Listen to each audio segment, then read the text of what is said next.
Murders of two different men appear to be completely different in what happened in the hours and seconds that led up to the pulling of a trigger.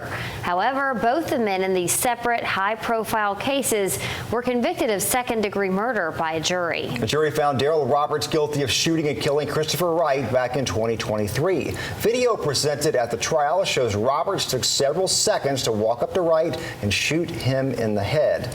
And after a weeks-long trial and attempts by the prosecution to prove premeditation, the jury disagreed. Meantime, earlier this week, a jury found Deontay Jones guilty of second-degree murder. That's after he went home from his job at an Amazon fulfillment center, got a weapon, and waited for the victim.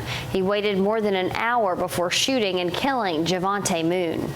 Two separate crimes that appear to be different in motivation and execution, but the same verdict of second-degree murder. News Channel 9's Sarah Howard joins us now to break down why this happened after speaking with a legal expert. Sarah. Josh, Latricia, two Chattanooga murder cases, two very different stories, but both ended with the same verdict, second-degree murder, even though one man pulled the trigger after just 90 seconds and the other waited more than 90 minutes. So why did juries stop short of calling either premeditated? We, the jury, find the defendant Darrell Roberts guilty of second-degree murder. That verdict for Darrell Roberts, the same one a jury decided for Deontay Jones.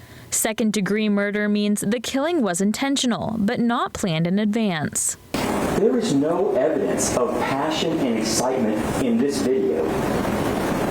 It's inconsistent with the proof. Prosecutors say Roberts could have walked away from a brief dispute on Market Street in 2023.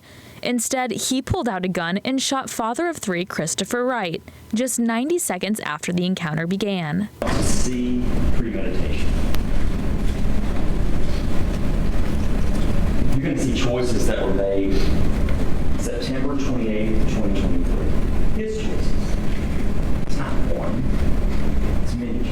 The shooting was caught on surveillance video, but the state says it wasn't planned.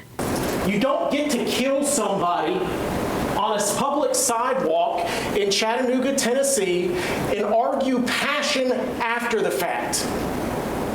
It just doesn't happen. In another Hamilton County courtroom 1 week later, testimony in the case of Deontay Jones, charged with killing his 19-year-old coworker, Javante Moon, outside an Amazon fulfillment center. Said following the argument that they had in the parking lot, he clocked out. He took a ride share back to his house. He got his .45 caliber Springfield pistol and returned to the scene. Detective Jason Gunn says Jones then waited over an hour before shooting Moon in the face. His attorney said PTSD clouded his judgment. So how did both cases, with such different facts, lead to the same legal outcome? Juries can decide whatever they want. They could find somebody not guilty and another jury find them guilty. It's purely how that jury looks at the evidence, and it's their discretion on how they view it and what weight they give it. That's completely within their right. We asked attorney Bill Speak, who isn't connected to either case.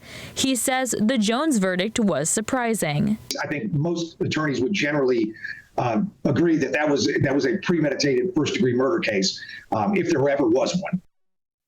Jones has been sentenced to 23 years in prison. Roberts will be sentenced in June. Josh. Sarah, thank you. We received a statement from Wright's family after Roberts' conviction. You can read that at newschannel9.com.